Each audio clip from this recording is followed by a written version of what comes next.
Assalomu alaykum YouTube kanalimiz a'zolari. 2025-yil 9-iyun sanasida Namangan viloyati Kosonsoydamiz. Mana gilos bog'larida mana zelonni operatsiya qilgani keldik.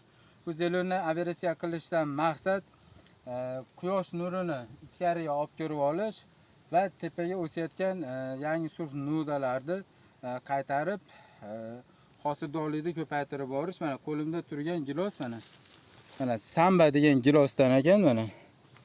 Mana holatini ko'ringlar, kalibrlari ham mana eng yirik giloslardan ekan bu. Mana endi biz kamerani yaqinroq olib keling.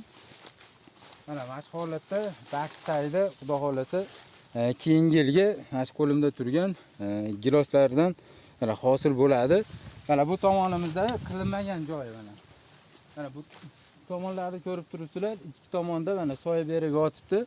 Biz bu ichki tomondagi shoxlarni kesib, quyosh nurini olib kelyapmiz.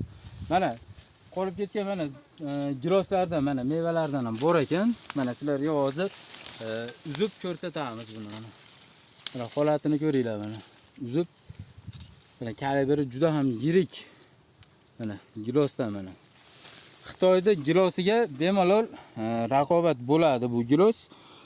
Kimi qiziqtirgan savollar bo'lsa, nomerlarimizni yozib qoldiramiz. Bemalol aloqaga chiqaverasizlar. Agar bu gilosni sortidan ko'paytirib boqilaman desalaring, xudo xolasa bu bog'bon akamiz bilan kelishilgan holda kurtaklarini olib, ko'chatlarini ishonchli qilib, garantiya qilib sizlarga tayyorlab beramiz. Kimga shunday xizmatlar kerak bo'lsa, bemalol aloqaga chiqaverasizlar. Nomerlarimizni yozib qoldiramiz.